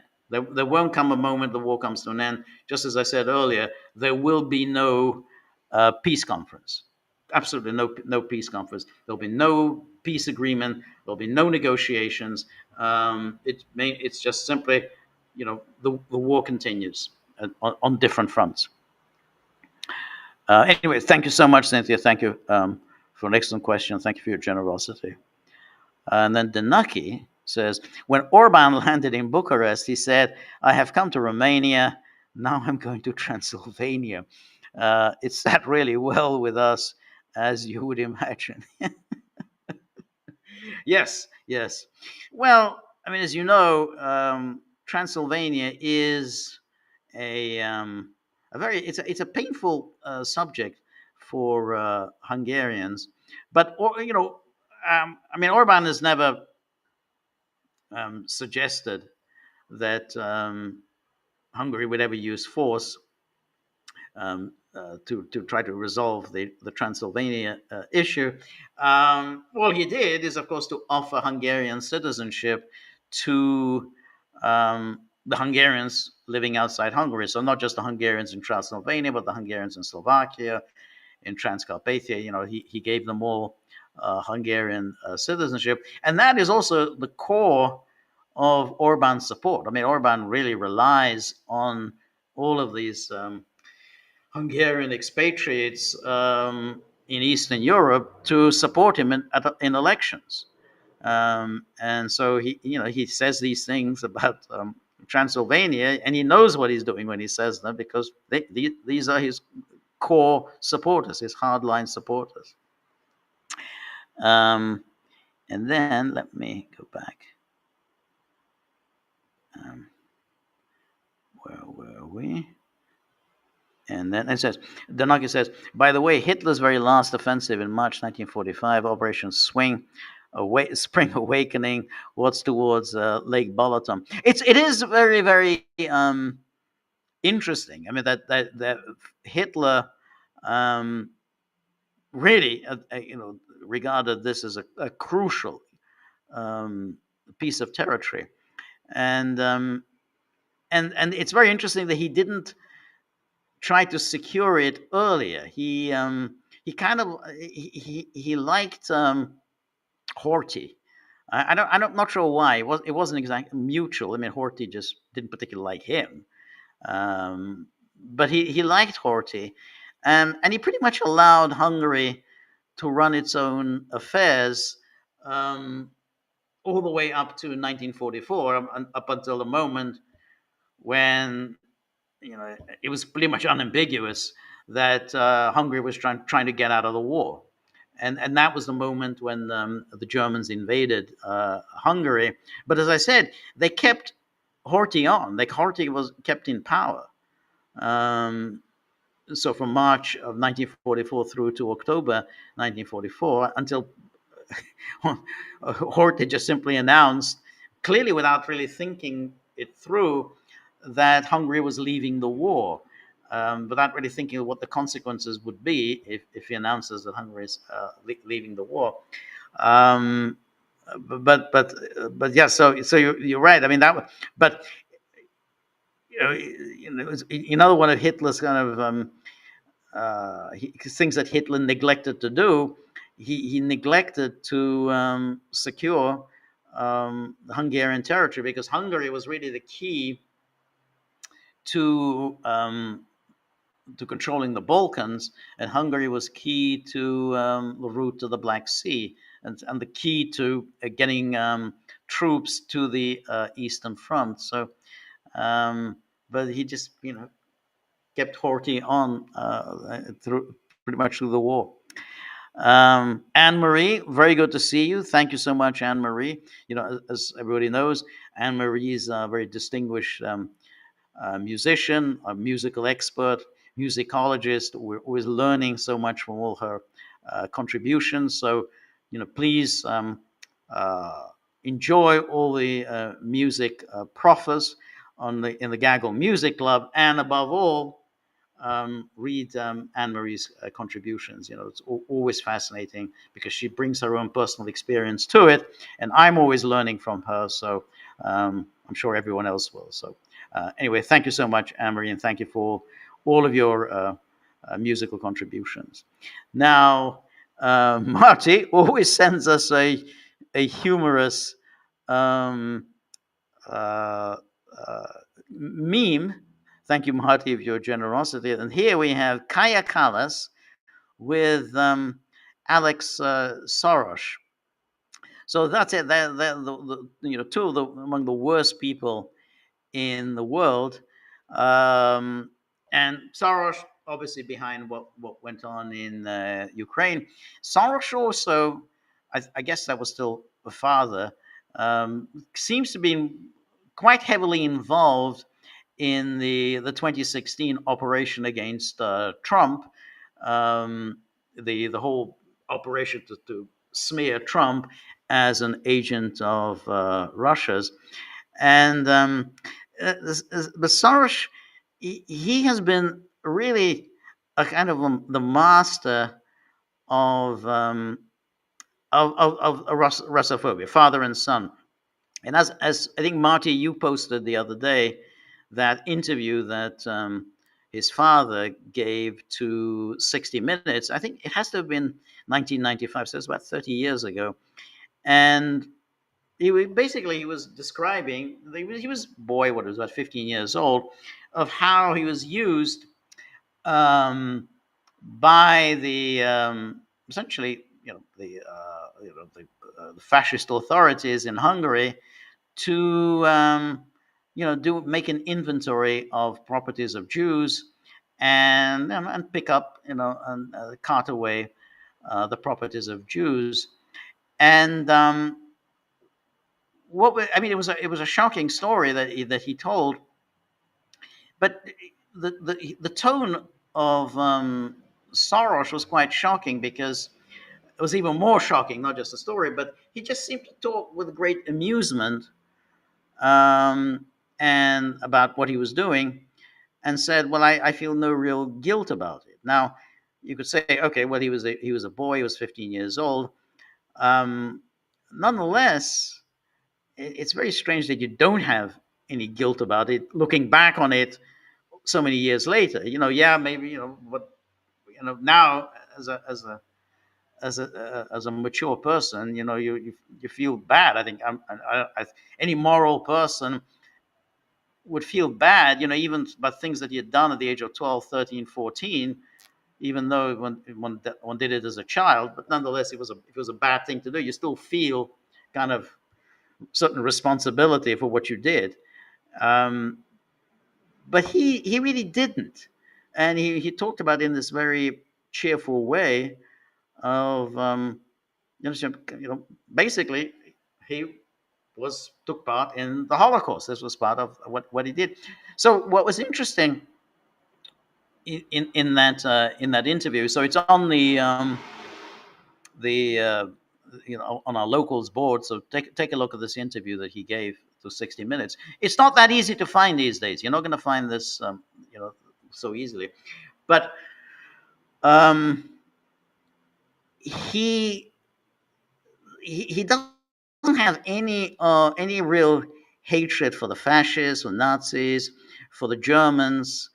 His hatred seems to be reserved for the Russians, and that's of a piece with that tweet that he sent out some years ago. I think it was soon after the start of the war in Ukraine, when he was talking about remembering what it was like to be in Budapest with the Red Army, just a few miles outside of Budapest. But he says, as if this was the horror. The horror was not what the authorities, the fascist authorities, were doing, because by then Horthy was gone. This was now the Sadoshi Nazi regime that was in charge, in alliance with the Germans, and he still identified with them and not with the Red Army that was coming to liberate Budapest. So it's very, very interesting. I mean, Marty, because you're such a good researcher, maybe you can still find that tweet that Soros sent out, likening um, what Ukraine has to go through with what he had to go through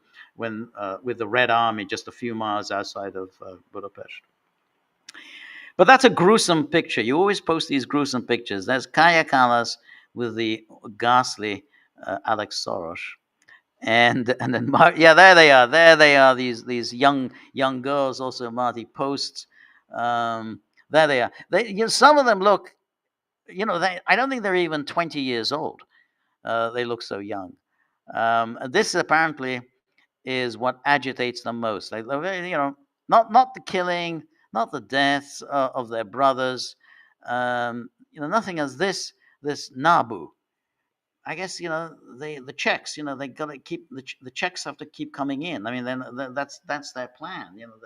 go on working for all the Soros outfits. Yeah, thank you for that, Marty. And then Marty is, where is Greta? Oh God, that looks awful. And so, wow, yes. So then Mojo 1982, good to see you. And Mojo says, "Hi George, I hope you are well. Thank you very much. Hope you are too. Trump has a gigantic yet very fragile ego. Yep, agreed. The reason why Trump has abandoned his electoral policies of ending the war in Ukraine is because Trump, despite his outsider persona, he wants to be accepted and respected by the establishment. I agree. Um, Trump wants to be praised by the mainstream media, example, New York Times, Washington Post, CNBC, CNN, etc. Yeah. The deep state and Atlanticists in the US and Europe know how to manipulate Trump. Just praise him and massage his ego. Trump wants to impress his new friends. I agree with you. And that's what is so shocking, because we saw some of that during his first term. And we had kind of assumed, at least I had assumed, that he had learned from that, and that he's not gonna play this New York Times, CNN game anymore. But he's playing it, and you're absolutely right that enjoying this the good opinion of the Economist, the Economist, that's the magazine read by the corporate business class, when they head towards Davos, they read the Economist or the Financial Times, the pink paper, people who matter, people who make money on Wall Street or in the city, they read the Financial Times. And they suddenly are praising Trump, and he likes that. Um, and these are the sort of the respectable people, the people who are serious. These aren't hicks like Marjorie Taylor Greene, or they're not.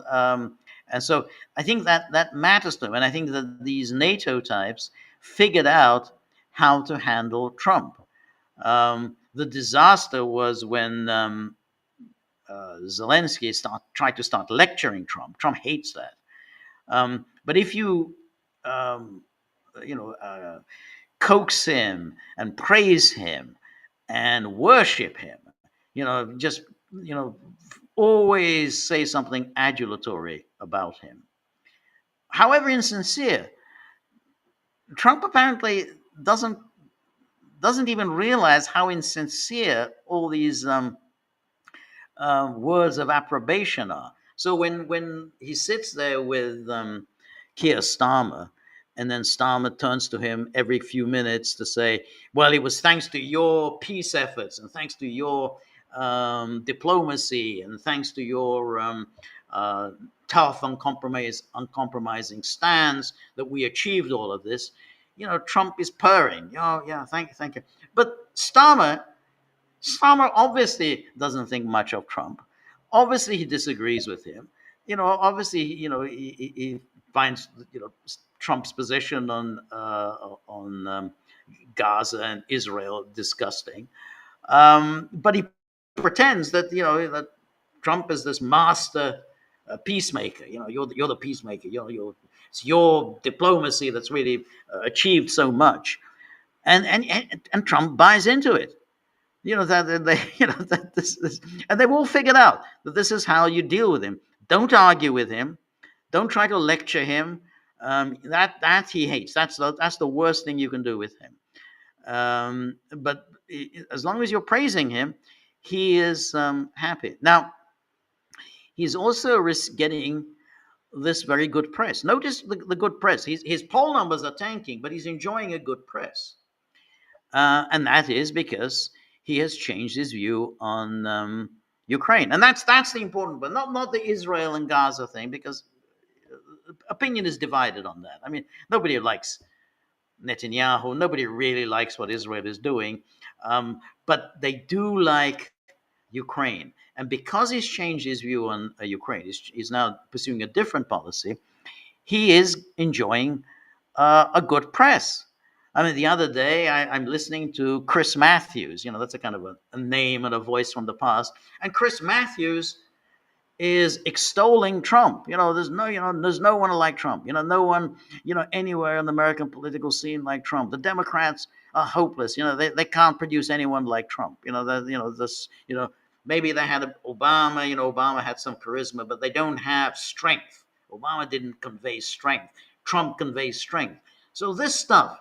So Steve Bannon then plays, throughout his, interminable shows, he keeps replaying Chris Matthews, um, extolling and in this his worshipful tone, Trump. And I say, oh, look, we got Chris Matthews. Look at the things he's saying about Trump. And why are you getting this praise? Why are you suddenly receiving praise from Chris Matthews? Why are you suddenly receiving praise from the Financial Times? Because he's done what they were terrified that he wasn't going to do. He has now embraced Ukraine. They were terrified that he was going to abandon Ukraine. He was going to work out some kind of a deal with Putin. And that's not going to happen. And so suddenly they have the strange new respect for Trump. Now, of course, they despise Trump. They detest him. But on Ukraine, they're all on board. And you're absolutely right. Trump suddenly likes all this. He enjoys receiving all this praise from the New York Times. I mean, if you look at his Truth Social account, what is it? He's always posting, some praise. Somebody has praised him. Somebody, saying great things about him. Now, if they know that, then of course they're going to do this. They're going to do more of this. We're going to okay. We're going to do, keep piling on, the adulatory words. Just saying he's the greatest man of the 21st century, greater than maybe the 20th. Who knows? The greater man. Give the man a Nobel Peace Prize. I'm sure Keir Starmer will at some point, just in order to get somewhere with Trump, he'll say, you know what? I think I'm going to propose Donald Trump for the Nobel Peace Prize. Just imagine that. I mean, he's going to make a state visit to the UK. Again, Starmer was very shrewd in inviting him for this will be his second state visit to the UK. And there he's going to be with King Charles and Camilla. And all of them are going to just shower him with praise. And he loves that. And then I'm sure Starmer will say, you deserve that Nobel Peace Prize. So anyway, thank you, Mojo. Then Jacobaci, thank you very much. Always appreciate your. I'm so glad to see you again. But really appreciate all your contributions. Very generous of you. So Jacobaci says, why doesn't the UK and the EU send those immigrants to fight? It's because the Qatar and Saudis don't want that and want to destroy Europe. Trump looks like he's an MK Ultra experiment. Trump has become an absolute disgrace. Susie Wiles, Pam Bondi are a disgrace and are really plans to screw Trump. Yeah, I agree with that. Now, I wouldn't, I wouldn't put that idea into the heads of these of the leaders of the UK and EU to use those immigrants, because if you go down that path and use those immigrants to do your fighting for you, in other words, you start building your military comprising immigrants. It's been done. That kind of thing, the Romans did that. Absolutely, you can do that, and because then you have to offer them something in exchange, and of course, what you offer in exchange is citizenship. So I think there's a real concern, I think, about among non-immigrants that this plan will be enacted.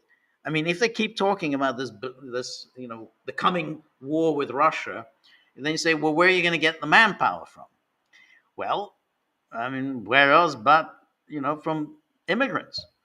Hey, you say you want to stay here? You want EU citizenship? You want British citizenship?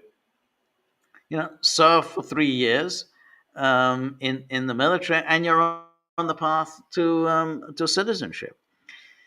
I think it's a terrible idea. I think it's a terrible idea of having an army comprising immigrants. I think it's a terrible idea to think in terms of a war with Russia, and I think it's a terrible idea to offer citizenship to migrants from all over the world, from the global south. People have absolutely no interest at all in in Britain, British culture, British history, European culture, European history. They just see it as an opportunity to live and make a lot of money here. So I think that's a terrible it's a terrible. What would guarantee a destruction of Europe would be if you started creating armies comprising immigrants, and I think that may well be on the cards, because you're going to have to find troops from somewhere. I mean, I don't think too many people, native-born Germans are going to go fight on the Eastern Front. So where else are you going to find people? You're right. Susan Wiles, awful person. Pam Blondy, these are terrible people. But they learned how to talk the language of MAGA. They learned how to speak about America first. They say, yeah, I'm America first. Yeah, include me in. There's it's so obvious that what they're pursuing is Israel first, but they don't say, oh yeah, America first. And of course, it's Trump himself. And we talked about this the other day. You watch how when he talks about Israel, he keeps saying we. Always falls into the we. America and Israel is kind of we, as if that sort of one is an extension of the other. So what is America first here? Anyway, Jacobici, thank you so much for your question. Thank you for your generosity. And then Robert says, by the way, I just read that David Irving was the first to write about Dresden. Yeah, that's exactly. He would certainly make for a riveting, albeit radioactive guest. I thought about that, but I think, and I think Dale Owens was the first to point out, he's quite elderly now, and I don't think he is in the best of health. So I mean, I did toy with the idea of having him on, but I read that he really isn't in the best of health. But he would certainly be an interesting guest. But yeah, that was his first book, and that really did was the first really to expose what happened to Dresden. I think he wrote a book about 1965, so he was very young then. And I don't think people fully knew really what happened at Dresden at that time. So that it what kind of was electrifying, and that really brought attention to Irving. But that was a striking book, and then he wrote other things. I mean, he was debunking British myths. He's one of so obviously Dresden, and then he did one about the destruction of the convoy PQ-17, which culminated in a lawsuit. The convoy, when they were delivering arms to Murmansk during World War II, which led to essentially the destruction of this convoy. So that was his second book. That again, there was a lawsuit, but he really, the Dresden. I mean, it's now, belongs, in the annals of infamy. But it was Irving who really launched that. And So Danaki has this link, George Soros Ukraine conflict. Let me click on this link. What is in this? Hungary today. Yep, there it is. I really like it the way people just find exactly what I was talking about. So here's this. Thank you so much, Danaki. He says on his Twitter page, U.S. Hungarian billionaire businessman George Soros stood up for Ukraine's sovereignty. He mentioned that the Ukrainian conflict reminded him of the siege of Budapest in 1944. And he said Soros posted a thread on Twitter, and in one of his tweets, he mentioned the Budapest events of 1944. And here's the tweets. He says, I have witnessed, this is February 26, 2022. I have witnessed Ukraine transform from a collapsing part of the Soviet Union to a liberal democracy and an open society. It has faced countless acts of Russian aggression, but has persisted. And then, here it is, here's the kicker. Brave Ukrainians are now on the front line and risking their lives in an onslaught that reminds me of the siege of Budapest in 1944 and the siege of Sarajevo in 1993. So it gets the siege of Sarajevo in 1993. So notice what's common here. He's the siege, which was basically the Red Army coming to liberate Budapest, and then Sarajevo, basically he has the Muslims of Sarajevo who were besieged. Many of those people were Islamists, and particularly the leader of the Bosnian Muslim, Izetbegovic, was imprisoned during the war. So basically for collaboration. So again, who are the villains? The Russians and the Serbs. Who are the good guys? The fascists. Kind of puts in perspective his that interview of his on 60 Minutes. And so he says here, according to Soros, it is important that both the transatlantic alliance, that's just the rest of it. So that's it. That was the thing, that remarkable thing. I think Soros then took down that tweet because it caused so much outrage. So it's very important that we keep that where he says, this was the siege. So this is the Budapest was under attack from the Red Army in 1944. That's something of a new one, because up until now, people had written about Hungary and had focused on the years of the German occupation, about Eichmann and the deportation of the Jews to their death.